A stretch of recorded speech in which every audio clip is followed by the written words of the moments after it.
Hello to all my YouTube friends. This is Marilyn from KK's Quilt Studio. I wanted to give you a sneak preview this week on 5-Minute Fridays, a paid class on my website that's available for Art and Stitch base beginning and advanced users, and also an embroidery class for the Art and Stitch Plus users. There's 3 levels to this class, and it's ongoing throughout the year.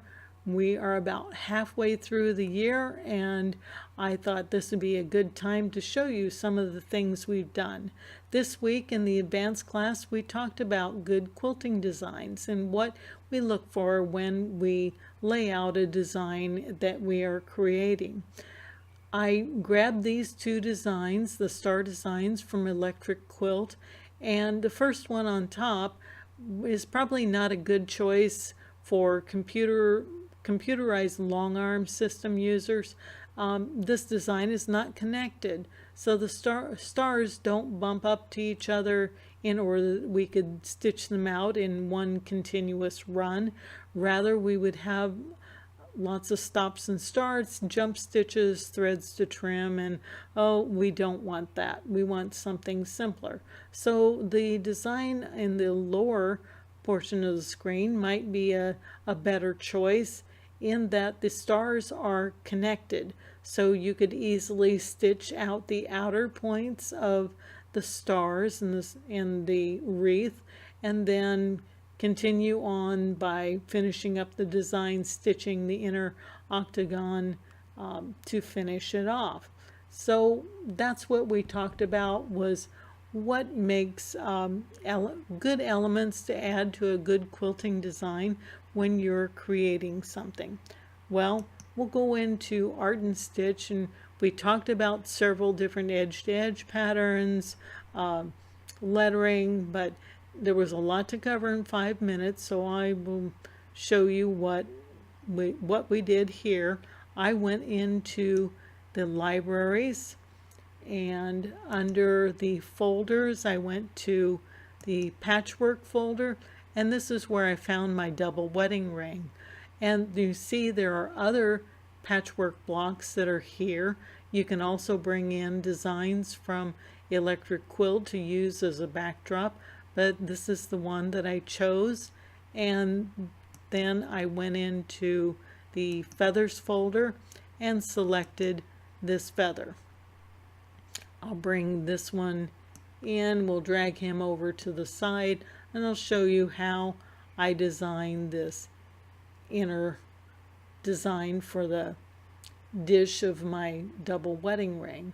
So took this design, and we'll select copy and paste, or you can use Control D on your keyboard to duplicate the design.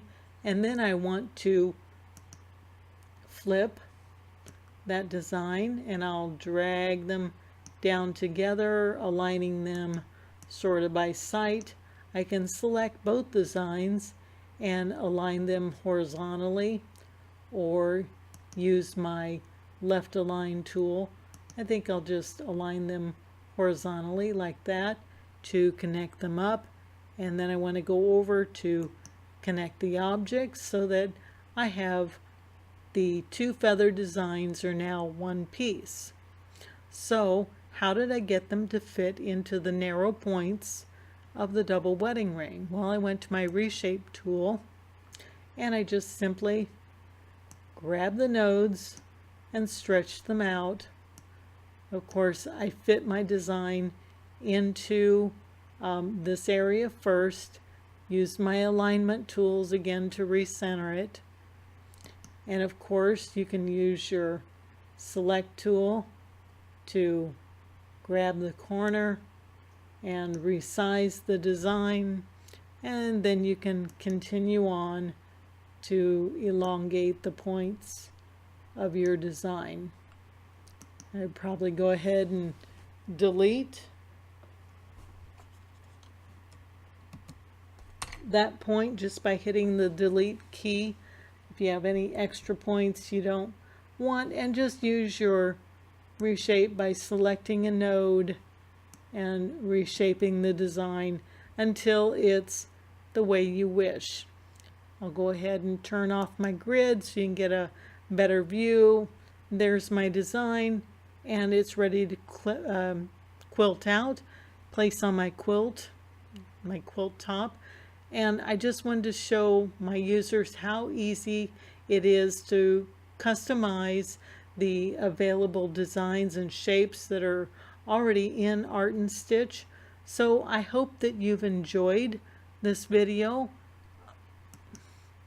We'll also show you the beginning class. We talked about importing artwork, and again there's some more designs from Electric Quilt. We talked, there was some chatter on Facebook, in the Facebook groups, about how can I incorporate these designs or actually digitize them. There's a lot of pretty designs in Electric Quilt that can be digitized. And embroidery, we talked about motif fills. So here are all the links that you'll find down below. Feel free to contact me if you have any questions, and don't forget to subscribe to my YouTube channel. We're growing a larger group every day, and I love hearing from you. And if you join the Facebook group, I'd love to see what you've been working on. So until we meet again, I'm wishing you happy quilting.